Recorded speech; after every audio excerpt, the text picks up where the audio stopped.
Bonjour, nouvelle année, nouveau concept et nouveau lieu. Après une courte pause pour revoir les conditions pour améliorer votre rendez-vous mensuel, votre magazine consacré aux différents handicaps ainsi qu'aux maladies invalidantes, nous revenons et repartons de plus belle pour vous proposer une nouvelle formule qui permet de mieux présenter les différentes structures et associations qui œuvrent chaque jour auprès des personnes en situation de handicap et de leurs familles. Dorénavant, le dernier samedi de chaque mois, nous recevons notre invité dans un lieu qui, dès son ouverture, a pensé aux personnes à mobilité réduite, mais également aux personnes mal ou non voyantes. Un établissement qui s'est tout simplement fixé comme objectif prioritaire de créer du lien au cœur de la ville à travers différentes rencontres culturelles. Lors de notre échange avec le responsable de cette maison, Édouard Serre, notre proposition a été non seulement bien reçue, mais c'est surtout notre ambition de vouloir replacer le handicap au cœur même de la société qui a tout de suite été bien accueilli. Pour suivre et participer à chacune de nos émissions, vous pouvez vous joindre à nous au Gazette Café à Montpellier. Sachez qu'également, à l'issue de chaque enregistrement, un débat est ouvert entre le public et notre invité. Pour ce premier numéro de l'année 2016, nous allons faire connaissance avec une structure qui compte parmi les 23 établissements et services de l'association APEI du Grand Montpellier. Pour cela, nous recevons Michel Coudray, qui a gentiment accepté notre invitation. Michel Coudray, directeur de l'établissement et service d'aide par le travail L'Envol, qui se situe à Castelnau-le-Lez, va nous éclairer sur le travail remarquable qu'il effectue avec toute son équipe chaque jour dans cette structure qui accueille des adultes en situation de handicap mental. Bienvenue, ici, on en parle. Michel Coudray, bonjour. Bonjour. Merci d'avoir accepté notre invitation. Alors, vous dirigez l'ESAT, qui compte parmi les 23 établissements et services de l'association APEI l'APEI du Grand Montpellier, qui se situe à Castelnau-le-Lez. Alors, ma toute première question, quelle est la principale mission de l'Envol ? Donc bonjour à tous et à toutes. Tout d'abord, merci de m'avoir invité. J'ai pas l'habitude de parler devant 2000 personnes, donc excusez-moi si je suis un petit peu intimidé, mais on va essayer de dépasser ça. Ça fait partie des handicaps aussi, ça. Ah oui. Donc l'ESAT de Castelnau, L'Envol, c'est comme vous l'avez dit justement, c'est un établissement d'aide et de soutien par le travail qui accueille des personnes en situation de handicap, géré par l'APEI du Grand Montpellier, et donc qui fait partie des 23 autres établissements et services. La vocation de l'association APEI du Grand Montpellier, c'est d'accueillir des personnes en situation de handicap mental. Ça veut dire déficience intellectuelle, maladie génétique, autisme et quelques déficiences associées. C'est la vocation première, je dirais, de l'association APEI. On remarque depuis quelque temps, depuis quelques années, qu'il y a une tendance, que je salue d'ailleurs, à accueillir des personnes présentant d'autres typologies de handicap qui n'arrivent pas à trouver de place ailleurs. Je pense aux personnes handicapées psychiques, je pense aux personnes handicapées motrices et aux personnes handicapées sensorielles notamment. Voilà. C'est une tendance, une évolution qu'on retrouve d'ailleurs sur le plan national. Il n'y a pas qu'à Montpellier, il n'y a pas qu'à Castelnau-le-Lez et pas qu'à l'APEI du Grand Montpellier. Donc les ESAT s'ouvrent. Les ESAT s'ouvrent et c'est une bonne chose. Bien sûr. Comme tous les établissements et services, et c'est un peu un mouvement inéluctable. Alors, l'ESAT L'Envol, donc, qui date de 1981 au niveau de l'agrément initial, l'agrément préfectoral, donc est habilité pour recevoir 130 personnes, il y a 130 places. Donc, c'est des personnes qui travaillent dans l'ESAT, anciennement appelé CAT pour ceux qui... Pour lesquels ça parle le plus, parce que ça a changé de nom. C'était l'ancienne appellation. C'est l'ancienne appellation, et depuis la loi de février 2005, donc l'appellation a changé de CAT à ESAT. Voilà. Sur le site de Castelnau, donc il y a un ESAT de 130 places, il y a aussi une entreprise adaptée ex-atelier protégé de 35 salariés aujourd'hui, et une section annexe d'ESAT, compétences départementales, qui accueille 20 personnes en situation de handicap. L'ESAT donc a vocation à accueillir des personnes orientées par la CDAPH. La commission des droits. Ça faisait partie des questions que vous vouliez me poser. Oui, mais on y reviendra par la suite. Donc il faut qu'il y ait l'orientation effectivement de la CDAPH à jour et que les personnes puissent effectivement répondre aux critères d'emploi, puisqu'un ESAT c'est un établissement de travail avant tout. Nous, notre support principal, pas le seul, mais le support principal c'est l'activité professionnelle et le travail. Quel que soit le rythme de la personne. Ça, on y reviendra peut-être, parce qu'on n'est pas, nous, dans une démarche de productivité à outrance, ce n'est pas notre but. Nous sommes un établissement à but social, avec des outils, des ateliers, des moyens qu'on veut être les plus modernes possibles, parce qu'il faut s'adapter aussi à la demande. Les personnes qui nous font travailler sont des clients extérieurs, que ce soit des entreprises publiques partenaires et privées. Et la demande a évolué depuis une vingtaine d'années. On pourra peut-être y revenir. Donc ça veut dire aussi qu'on doit s'adapter.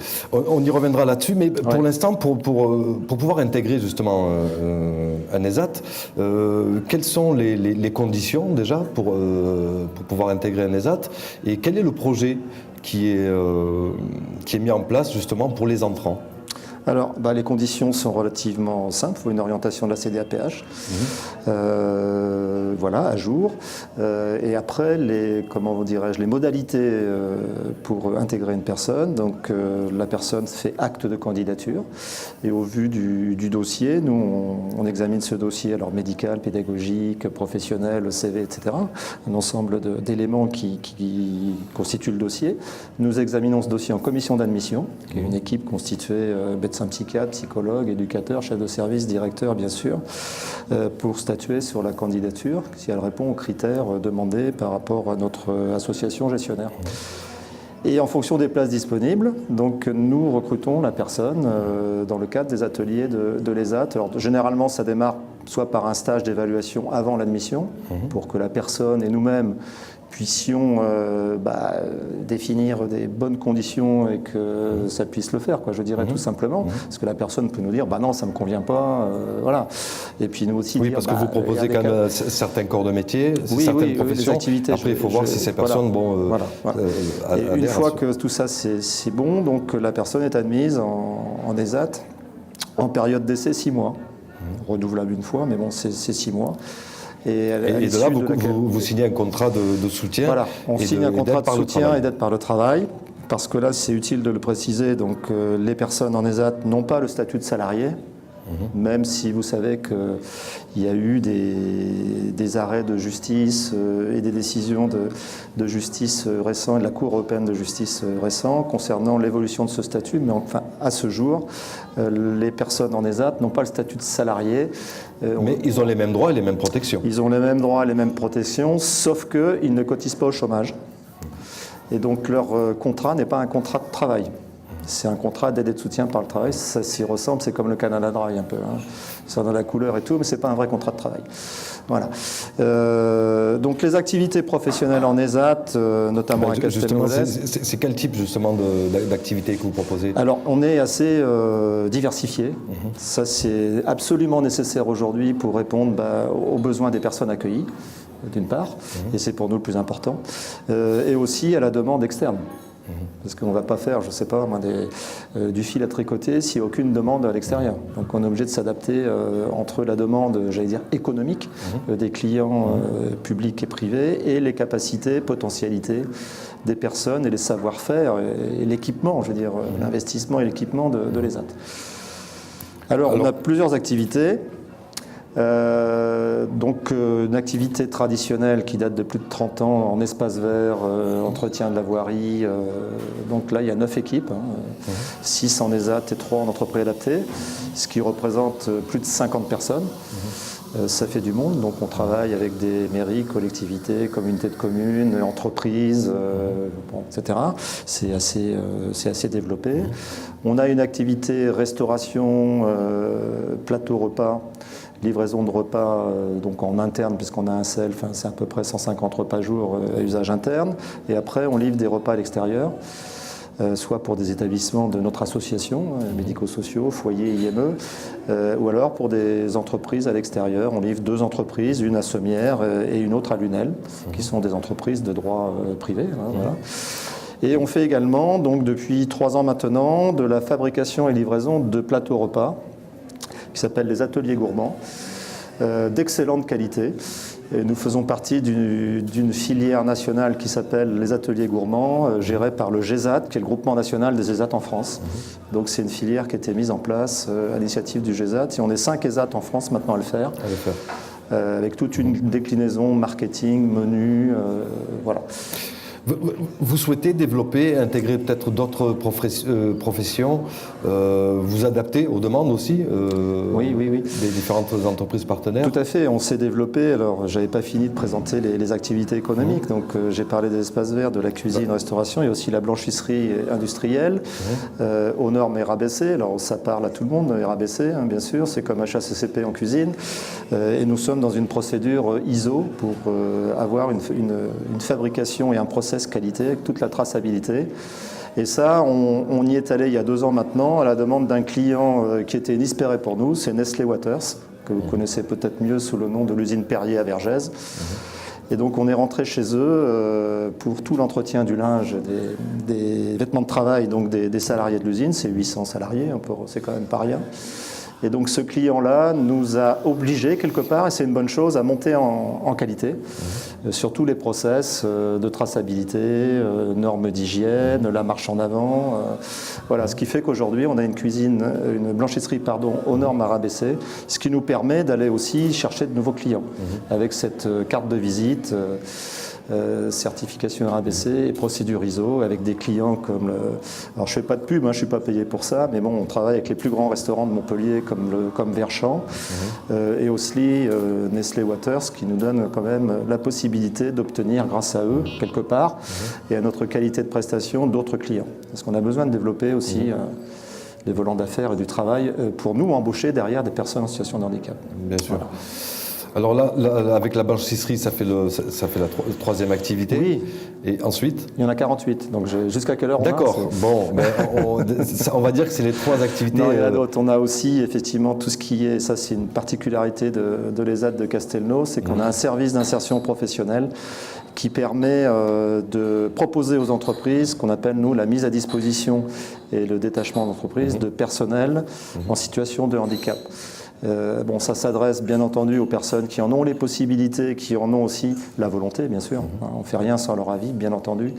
Et les capacités d'aller travailler directement dans les entreprises sans passer par la case ESAT. Voilà. C'est comme au Monopoly, mais à part que là, ils ne touchent pas 20 000 euros. Ils vont directement bosser dans les entreprises et on les accompagne grâce à 2 conseillères insertion professionnelle qui font un excellent travail là-dessus. Justement, alors un ESAT, c'est un service d'aide par le travail qui relève donc du milieu protégé, comme vous venez de dire. L'APU du Grand Montpellier, parmi tout son dispositif, il y a les entreprises adaptées. Oui. Alors justement, qu'est-ce qui les différencie vraiment les deux, entre l'entreprise adaptée et l'ESAT?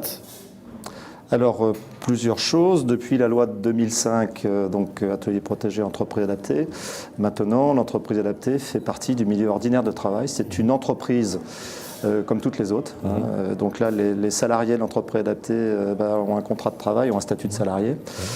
Ce qui les différencie de l'entreprise du milieu ordinaire, c'est que pour une entreprise adaptée, il faut à minima 80% de salariés en situation de handicap qui ont la RQTH, ça parle à certains, dire la reconnaissance de la qualité de travailleur handicapé. Voilà. Et à partir de là, elles peuvent travailler en entreprise adaptée. Donc les 20% qui restent généralement, c'est l'encadrement, c'est le personnel d'accompagnement, direction, parfois un psychologue du travail, etc. Selon les organisations.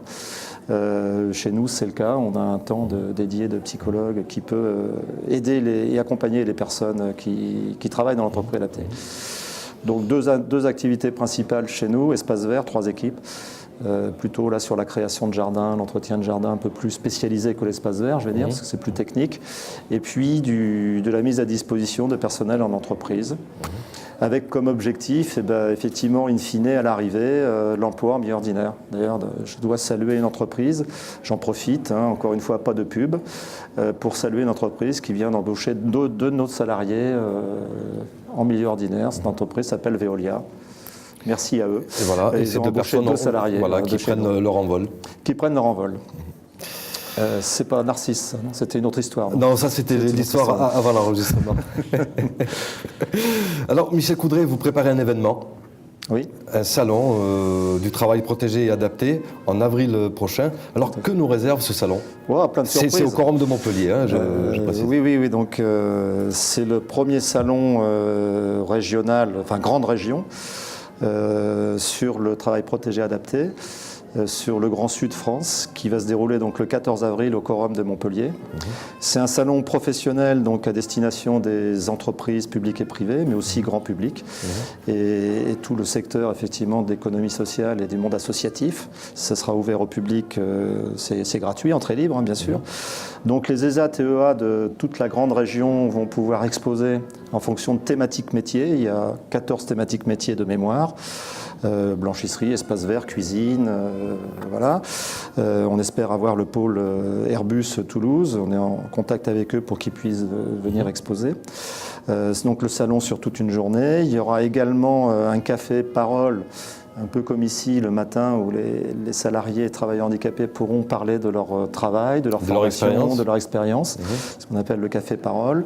Et puis des tables rondes tout au long de la journée avec 3 thèmes principaux. 2 thèmes qui concernent nos missions médico-sociales, j'allais dire, l'accompagnement des personnes vieillissantes en ESAT et temps partiel. Ça, c'est vraiment une thématique très importante. Une thématique une deuxième table ronde autour du thème de l'accompagnement et l'insertion des personnes depuis l'amont, c'est-à-dire l'orientation CDAPH, dont on a parlé Commission tout à des l'heure. droits et de l'autonomie des personnes handicapées. Jusqu'à la sortie en milieu ordinaire. Donc c'est tout un parcours où effectivement il faut accompagner ces personnes, les accueillir dignement, leur proposer de la formation, leur proposer un accompagnement social, des stages en entreprise, des mises à disposition pour que à l'arrivée, quand c'est possible, on puisse proposer un emploi en milieu ordinaire. Cette thématique-là. Et la troisième thématique, c'est B2B, ça parle à tout le monde, business to business, parce que faire du business, c'est pas un gros mot dans notre secteur. On a entendu les associations, non, on ne fait pas de business, mais si on fait du business, à partir du moment où c'est au profit d'un projet social. Une association loi 1901, il n'y a pas d'actionnaire. Donc nous, tous les excédents, et il en faut, parce que c'est sain d'avoir des excédents économiques, c'est réinjecté au niveau des travailleurs handicapés sur l'amélioration de leur salaire quand c'est possible, les conditions de travail, les équipements, les machines, le matériel, voilà, c'est réinjecté au profit des personnes, l'aide aux vacances. Parce qu'il n'y a pas que le travail dans la vie, il y a aussi les loisirs, les vacances, le sport, etc. La gastronomie, on va y revenir après. Au travail. Et tout ça, quand on peut aider les personnes sous forme de bons d'achat, de bons vacances, voilà, c'est généré par l'activité économique.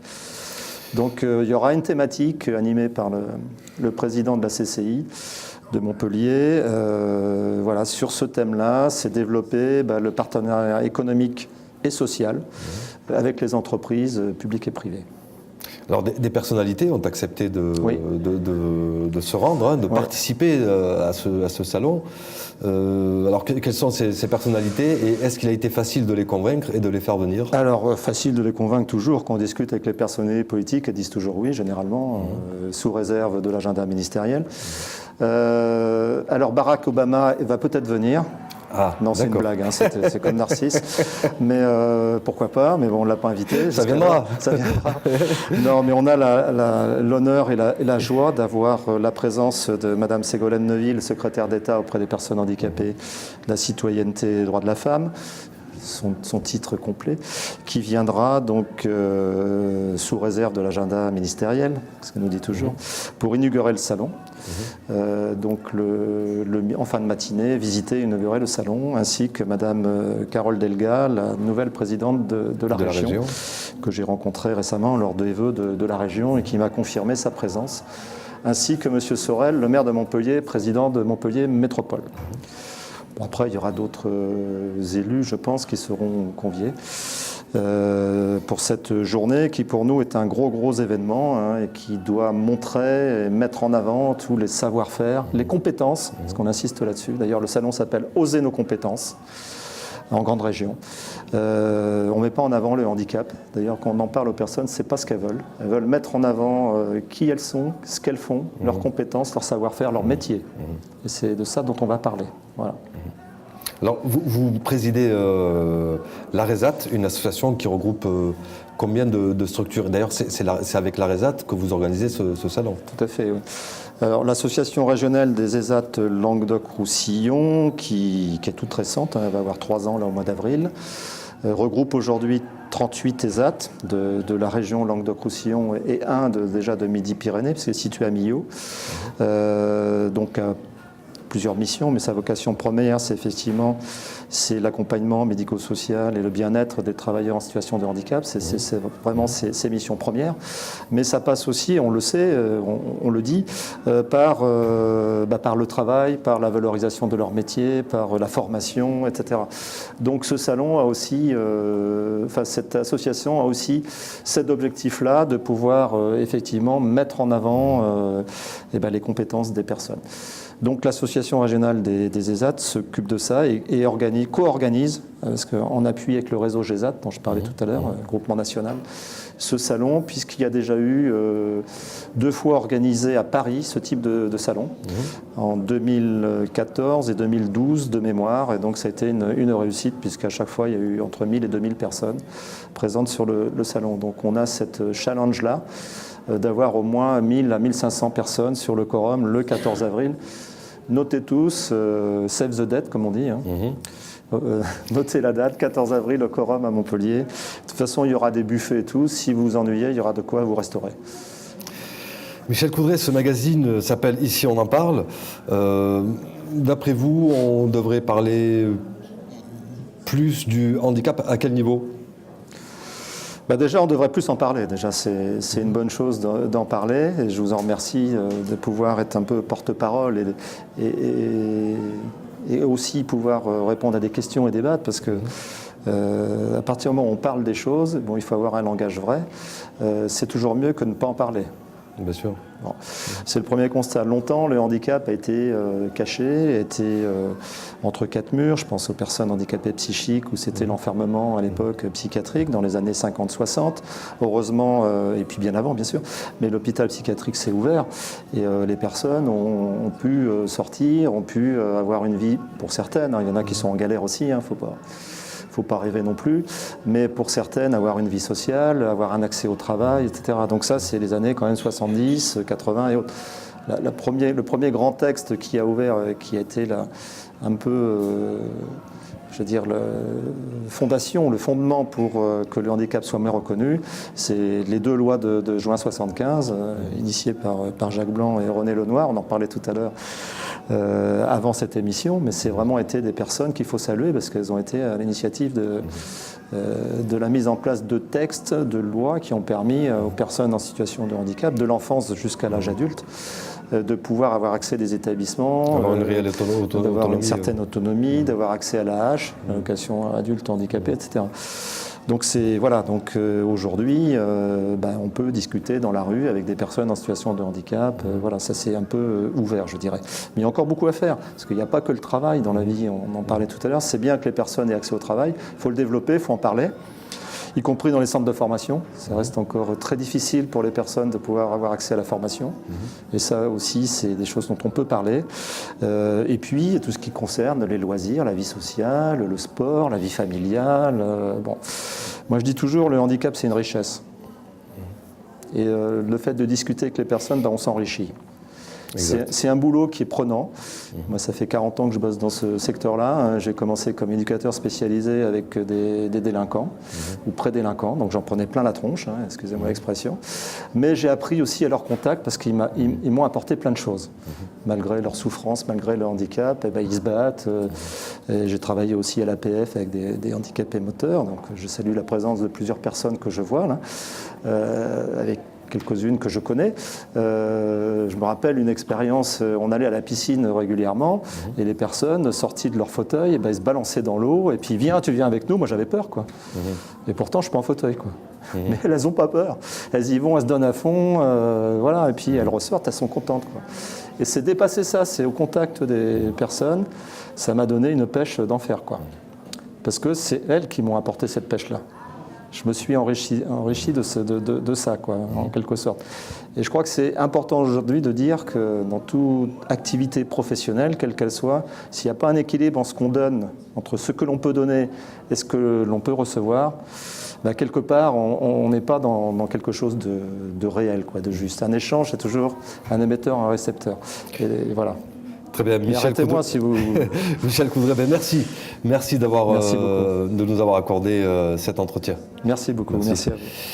Avant de nous quitter, quelques infos à retenir.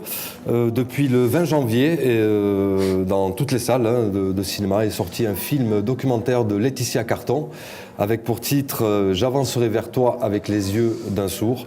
Une belle histoire, une histoire émouvante qui nous plonge justement dans l'univers des sourds. Également, nous saluons le musée Fabre de Montpellier qui a été honoré le 27 janvier dernier. Il a été honoré du prix Patrimoine pour tous, un musée qui excelle dans l'accueil des personnes en situation de handicap. Pour rester informé de nos prochains rendez-vous, je vous invite à vous rendre sur notre page Facebook Handicap Mag Web TV. Ici, on en parle. Il y a également une chaîne YouTube au même titre. Je vous dis à très vite et d'ici là, n'oubliez pas que dans toute société, on rencontre des personnes en situation de handicap, mais ce ne sont pas toujours celles que l'on pense. Bye bye.